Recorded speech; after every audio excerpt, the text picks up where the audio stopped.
Good evening. And yes, you're looking at my face right now. And if you're looking at my face, you know you got your game face on. I'm Richard the Razor Ewing. He's Matt, none the wiser wise. We do this generally on Monday, but we had a special week going on, so we had to move it a couple of days. But before we start, none the wiser, you know how I start this. I got to ask the questions. Get them. So if you're trying to figure out how to get that Wi-Fi signal, extended so that you can keep your Wi-Fi going on your iPhone, you're on the wrong podcast. And if you're trying to figure out how to design that new wine bottle label for the new winery you're trying to create, you're on the wrong podcast. However, if you're trying to get information on Bay Area sports in the San Francisco Bay Area, you just put your GameFACE on. And if you're trying to get insight on information on sports on a national level, once again, you got your GameFACE on. I said this, I'll say it again. I am Richard the Razor Ewing. He's Matt, none the wiser wise. Matt, what do we got? I am so excited for tonight's show. Number one, I'm excited for every show, but I'm super excited for tonight's show. There's just, my mind is blown. There's so much going on. You and I, we couldn't record on Monday because you got to go for the very first time to your San Jose Sharks game and check the preseason game out against the Anaheim Ducks. And so we have that. I'm super excited. You're dropping nuggets pre-show about some potential guests that I'm just getting goosebumps thinking about. So stay tuned for that just in the future. We've got Niners, we've got Warriors, and most importantly, I salute, I take my hat off, I put my hand over my heart for our San Francisco Gigantes for winning the NL West. Okay. I mean, and once again, let me say it bluntly, Gigantes. And doing it the way they did it was just so beautiful. But Richard, there is more. There is more. First of all, if you're watching, please hit the subscribe button. Drop a comment in the comment section, hit the thumbs up, hit the notification so that you can watch our show every week, because you know what, baby, we're back and we're better than ever. And all eyes are on the gridiron as teams are back on for another football season. And as always, Bet Online is your number one spot for all the pro and college football action this season. With a new updated site and interface, even more odds, props, and contests, Bet Online continues to be the number one source for everything football. Richard, Monday Night Football, I put 10 buckaroos, 10 whole smackaroos. Wow. I put it down on your LA Chargers to win. No, not mine. I don't do Chargers. I don't do LA Chargers. Somebody's Chargers. I am SF, baby, all the way. And that's okay. But I won because they were given 3 points and they smoked the Las Vegas Raiders. Dang, dude, that's all bad, dude. People watching right now, looking at the Raider fans, they're gonna be like, "Oh, I'm sorry, he didn't go there, fans. did he?" I'm sorry, Raider fans. I put my money down and I won, and I did it over at Bet Online. And I'm not joking. That's not just that. I'm not just saying that as part of the ad read. I really, really did put 10 smackaroos down on the Chargers because I was bored on Monday. And it was going on. So I encourage everybody else, please head on over to the website use your mobile device. Okay, but this is the thing. You put 10 out there. What was the payout? I think I made $12. Okay. All right. So sign up But today. this is the thing. I don't care what no one says. First of all, I don't gamble. Everybody knows. I say this every week when we do this promo. But I'm saying if you come out on top, well, there you go. It's a good day. It's a good day. Yeah. And if you go ahead. I mean, it's a good day when you win. Yeah. I mean, I'm like this about it. Personally, myself, like I said, I'm not a gambler. I won't gamble. I won't ever gamble because I got a wife. I got kids. I gotta pay. The lights got to stay on. no matter I what. agree So, with you. Luckily, yeah, my but- wife does not watch or listen to this podcast, so she will never know that we were out $10 or possibly out $10. But now, okay, all right. now, Daddy's gonna get her a new pair of shoes because Daddy There won, you go. and he won over at betonline.ag. So sign up today to receive your 50% welcome bonus on your first deposit. Do not forget to use the promo code. This is very important. Get that 50%. Go on there. Okay, wait. What's the promo code? Money. What's the promo code? Is Bleav, BLEAV, to receive your bonus. Like I said, from football, basketball, boxing, right to your favorite Vegas casino games. Do not wait to take advantage of all the amazing offers available. That's over at betonline.ag. BetOnline, the fastest and easiest way to bet on all your favorite sports. Yeah, it's where the game starts. Okay, and also, for GameFACE, Bleav Talent Network is our platform. It's what we use to go ahead and submit, our podcast. And Bleav has been great to us. And so that's the reason why we're able to put together this promo. We gotta start. Bleav. Yeah, shout out Bleav. We gotta go ahead and talk about Gigantes. Gigantes, why not? Because Gigantes right now. Well, first of all, they ended the season 9 games.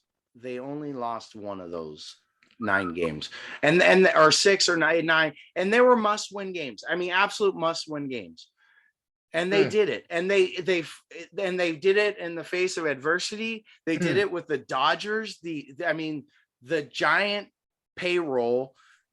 Back up the Brinks truck Dodgers, and they hold them off to win the division, and not only win the division, but to do it with 107 wins. 107 wins, which is the tied for the most in franchise history, and only like 6 or 9 other teams in the entire major leagues have done it. And why that's so important, because I want to point something out. The Dodgers won a so-called World Series last year. In a 60-game marathon. So, not that I'm not saying it's not legitimate, but what I'm saying is what the Giants did this year is stinking impressive. And if you're a Giants fan, you should be super proud. I'm super proud they showed up that last game. Well, and it was beautiful. Okay, well, this is the other part of it. The other part of it is this. Across the pond, if you will, in New York, the Yankees had the second. Yeah, they had the second highest payout in MLB, and guess what? They got smoked them. They got ousted. So what does that mean? It means that, hey, having the largest payout doesn't necessarily give you, the ability to get into a title run. Well, look at the team. Look at the teams at the top, but not the Giants. Toronto, Tampa Bay. Right. I mean, they're not killing it payroll wise. They're putting together a solid baseball team that can hit the ball and play defense, and then they're getting pitching. But you gotta tip your hat to 2 guys. One, Farhan Zaidi.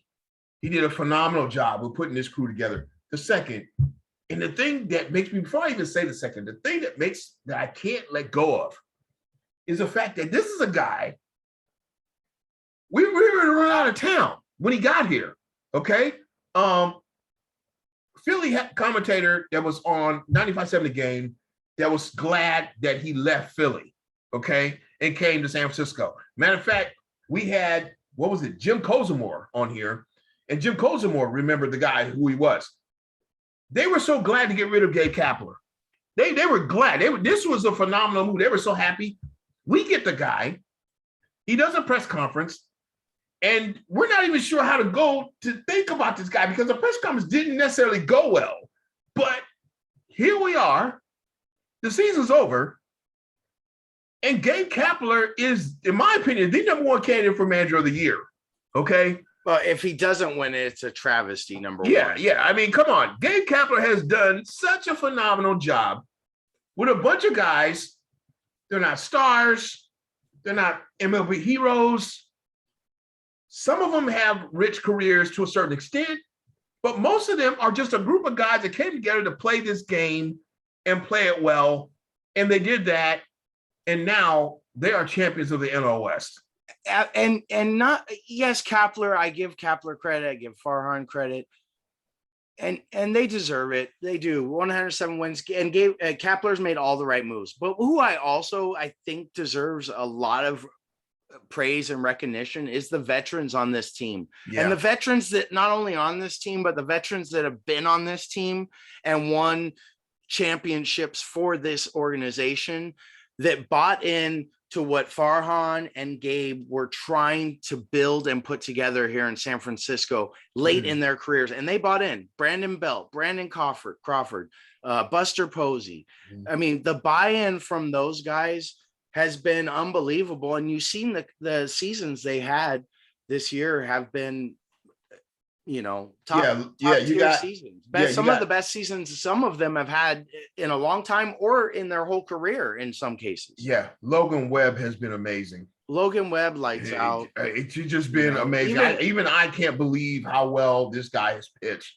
You go with, they signed Chris Bryant. Amazing signing. That was an amazing signing for a lot of reasons. You look at some of the other guys, Brandon Belt, phenomenal year for him. Okay. I mean, he got injured late, but still phenomenal year. And then you have the extras. Okay. Late night Lamont Wade. Oh my goodness. This guy showed up almost every night. Okay. And delivered. And so you look at it and you think, and I'll tell you something, the question is in the Dodgers right now. The Dodgers are looking at Giants going, what has happened in San Francisco? What happened? We won the World Series. We were the cream in the NLS, and now we're looking up to these guys.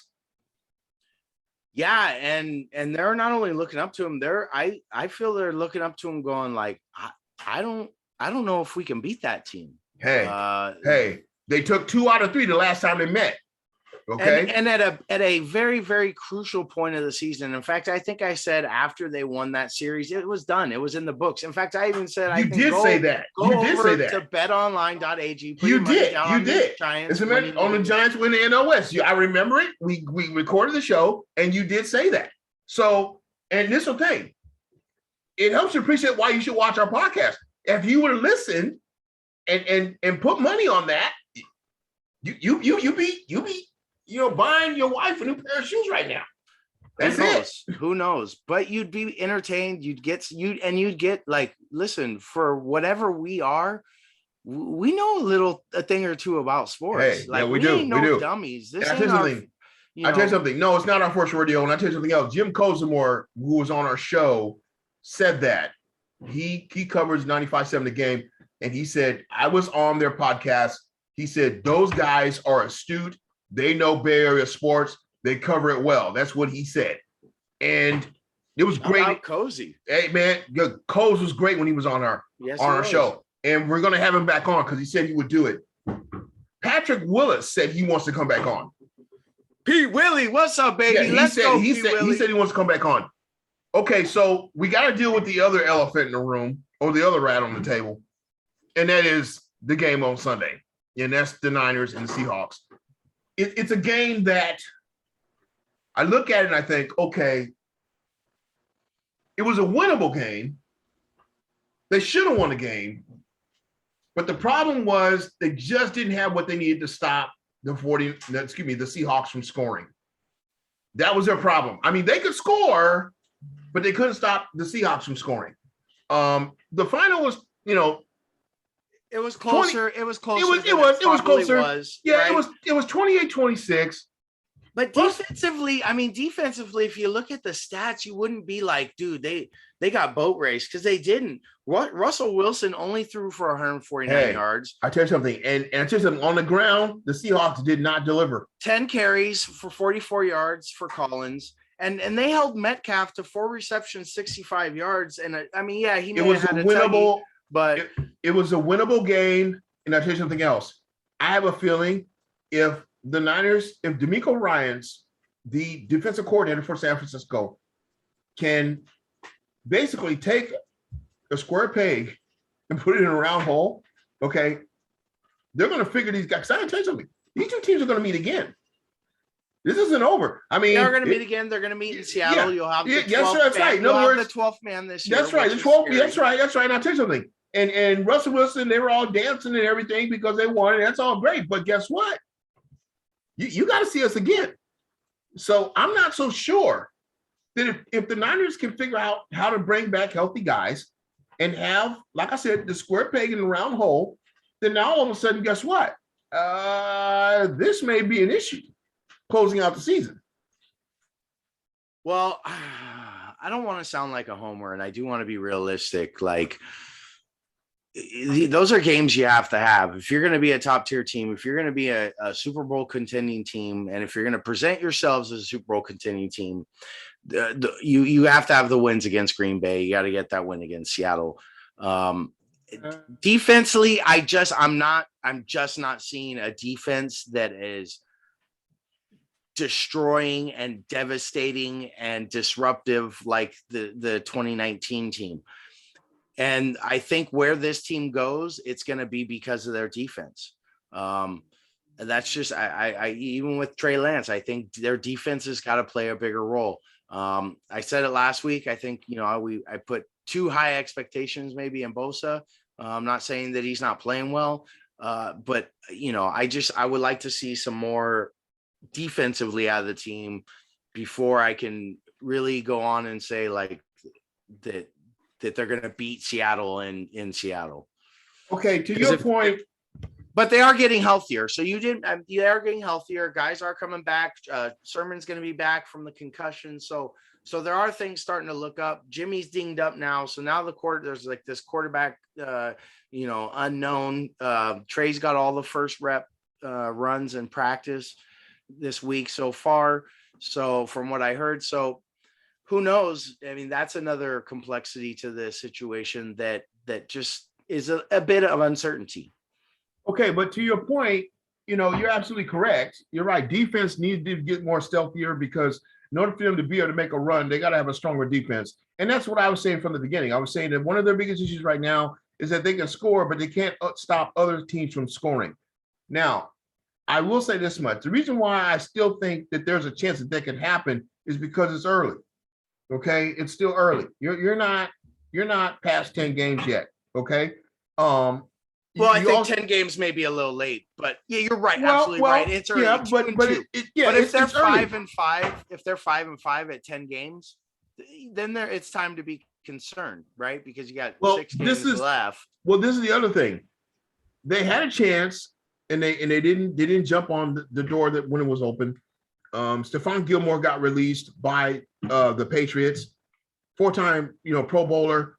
A stealthy guy. He's dealing with a injury. I was going to say cap, but no. But he is dealing with an injury. Hamstring or hamstring, quad, a quad, I think. Yeah, and the sad part is he's no longer available because the Panthers, they scooped him up quick. And so he is now in North Carolina. The Niners had problems at cornerback. That was something they should have jumped on right away. I did hear that they did inquire about him. I think that was a situation where, he wanted to go back home, is what I hear from, yeah.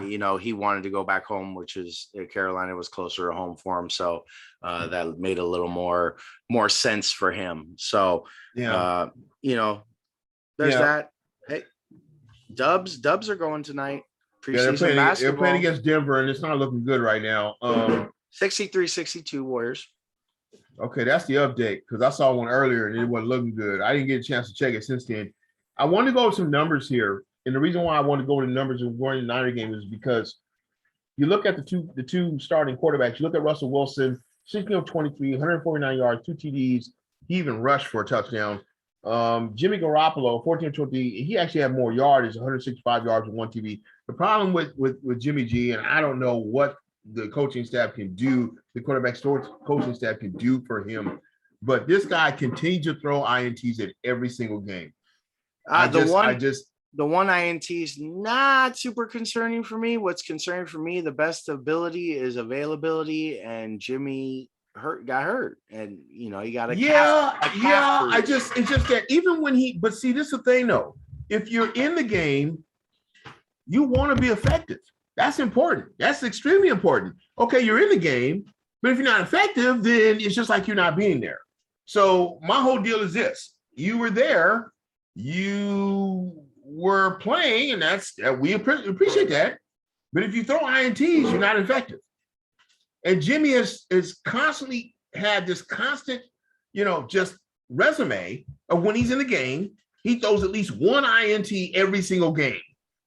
And I'm saying, what does that show? It shows that, hey, you probably to pull back the risk a little bit, okay? Because what's happening is, I understand that you want to be a little risky. I get that, okay? Because you want to be deceptive on the defensive coverage. I get that.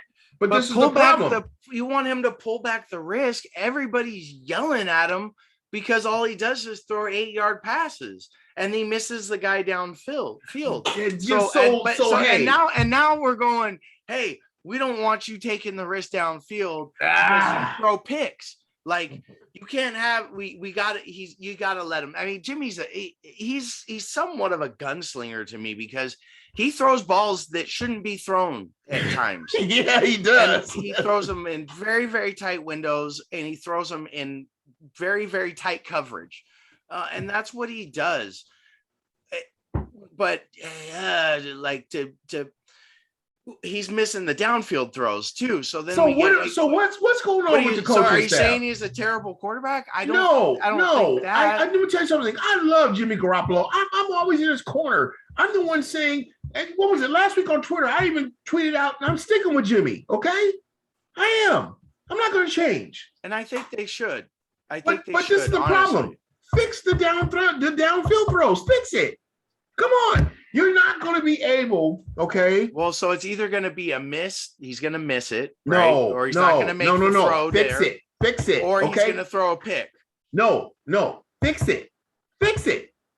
More reps on the down yardage throws and more reps with the guys who can go get the ball.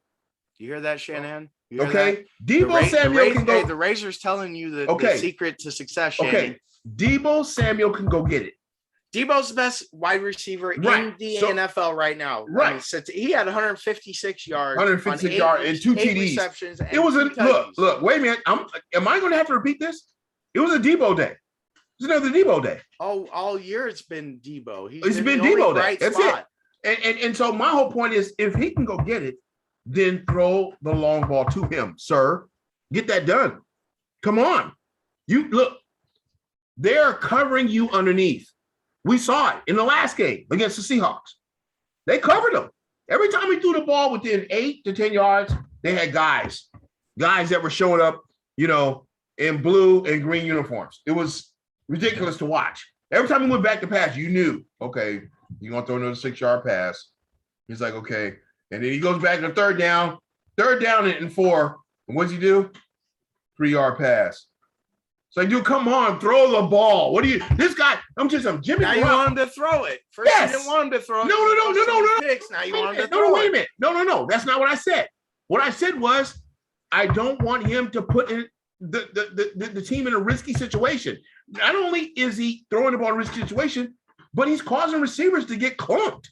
The defense is not good enough to turn the ball over. Okay, so and win the game. Spread the field. Okay. Spread the field, make the defense honest, okay? Throw the ball 20 yards, 30-yard throws, okay? Make the defense say, guess what? You come up close on me, I'm going to light you up.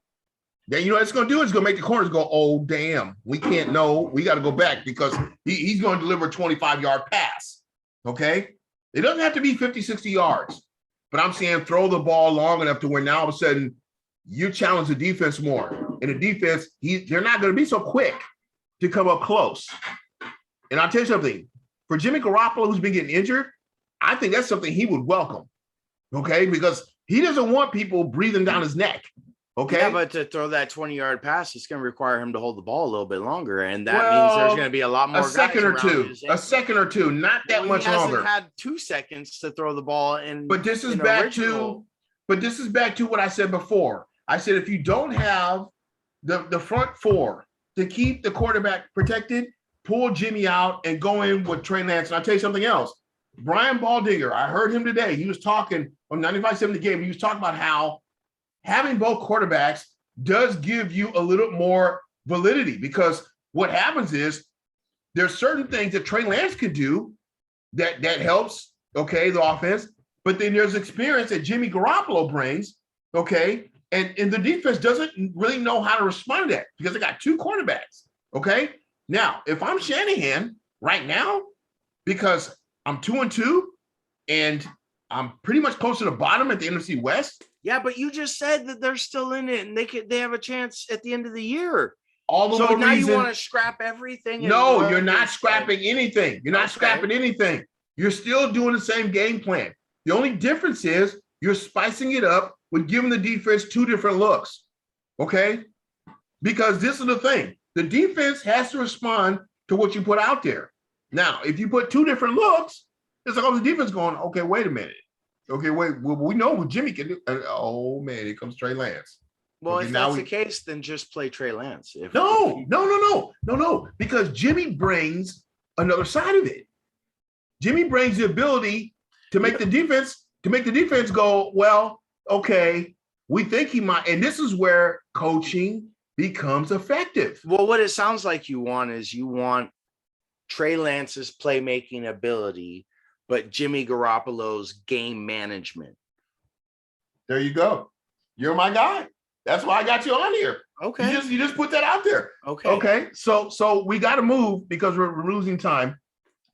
Oh, we're going all night. We got all things to talk about. Let's go, baby. Actually, we do. So I got to go to the Oakland A's. And the reason why is because I heard today that they have, or at least Libby Schaff has moved forward on a viable plan to make the stadium by the water happen. And it looks, they've checked the checks and balances on this, and this is progress. In other words, real progress. In other words, where, hey, everything's been counted, the money's there, and guess what? And ready for this? The city of Oakland is ponying up some money. And I was like, wow. I was like, really? Wow, y'all going like that? Like that's big. That's big. That's big. Because this is the thing. The problem with the A's and the ownership of Fisher, it was the money. The money was an issue. So the fact you got, okay. My computer didn't freeze. Okay. I'm not frozen over here. I'm just it's Michaela Maroney, just not impressed face until they break ground. Oh, Don't talk to me. Like until they break ground, I don't want to hear it. I don't want to hear the promises. Okay, we got this lined up, and that it's in the bag. It's in the bag. Okay, Nothing's in the bag because the owner's out of his mind. Okay, out of his mind, and the city's the city. So okay, but the biggest issue that they had was was the money. It was the money. The money was the main issue. Dave Cavill brought that up. He said, look, the owner wanted the city to pay for everything. He wanted the city to pay. Hey, not everything regarding the stadium, but he wanted as far as the infrastructure, as far as the traffic, as far as everything else. And Shaft says, we have the money. So I'm just like, I'll wait. Okay, let's. In other words, Mr. Fisher, guess what? Ball's in your court. No, not only that, but guess what? Your move. Okay, guess what? They. Well, and here's the thing. Hey, well, maybe he'll drag it. I don't know. But why? Why drag it? Why is it dragged out this long? Okay, but this is the thing. This has been just. Bro, you better, I swear, when that stadium opens, you better get season tickets. Me? Yes. Today. Because you're so, like, excited in anticipation. Like, because Christmas Day for the Oakland A's to get a new stadium in Oakland. Because 20 years of discussion. Okay, but because of, this is the thing. I'm a Bay Area guy. I am too. I've never lived on the East Bay until now. I've been a West Bay guy. I grew up in Redwood City, but I've watched this conundrum from the Dubs going to San Francisco to the Raiders going to Vegas. Niners going to Santa Clara. Yeah, I just feel bad for Oakland natives. This is just, come on, are you serious? It's like, how is it that a city allows two teams, not one, two of them, to just pack up and go and doesn't even try to intercede? It's like, you have to give me a reason why the city of Oakland is allowing these teams, because this is the thing. If they try to say, oh, well, you know what? If they go, we're not going to lose any revenue. You're lying. You're lying. You're losing revenue. The Golden State Warriors got 3 championships. You let them walk out of Oakland and go to San Francisco. Okay? The Raiders, who have, oh my God, just wait a minute. We know national brand. Wait a minute. They have a fan base in LA because they took over SoFi. They took over SoFi. I'm gonna tell you something. The Raiders have a worldwide brand. That's what I'm saying. Did you see Monday night they took over SoFi? Oh my God! And they ain't the first time that they took over. You know, I say San Diego, now to LA. They played in San Diego. It looked like the black hole in San Diego when they were playing there. Yeah. Okay. So they have a worldwide brand in the Raiders. How you let a worldwide brand leave your city? It's like, guess what? You gonna tell me you didn't lost no money? You're lying to me. You're lying to me. Guess what? If what you tell me is true, then pay me right now. Well, all I can say is I wish the city of Oakland and the Oakland Athletic ownership nothing but the best in finalizing this deal and breaking ground. The second you break ground, I will be jumping up and down for joy for the city of Oakland and more importantly for the Oakland A's fans. Yeah, because they deserve it. They deserve it. Absolutely deserve it. You know, the players, the fans. Really sad. It's really sad. I heard today on the radio that because of this whole thing with the supposed Emerald City that they're trying to build, that they're not even ready to increase the revenue stream to the players until that gets done. That's how bad it is. Are you surprised? No, I'm not. Because we know the Fisher family, these guys are cheapskates, man. Right. Come on, let's keep it real. They're flat out cheapskates. And we're not breaking any news there. No, everybody knows that. It's like, how is it that you own the Gap and you own Banana Republic and all the other Gap affiliates with that? Because there's so many. We've talked about this before. How is it that you own that much money in all the other businesses that they own? Because they own many other businesses we don't talk about. I mean, let's keep it on. They're close to being trillionaires, really. They don't discuss it, but they are. And I know because I watch the stock market. Okay, I do. And I watch it pretty regularly. And I'm telling you something, the Fishers there's no question. Their 7th-generation kids will never have to know what it is to be poor. And the only way they'll know that is if they stop making money. Well, here's the thing. We're in postseason baseball, and the A's possibly breaking ground on a stadium is not even going to break news. As an organization, you're not even in the playoffs. Wow. The playoffs are going. The Dodgers and St. Louis are playing to get in.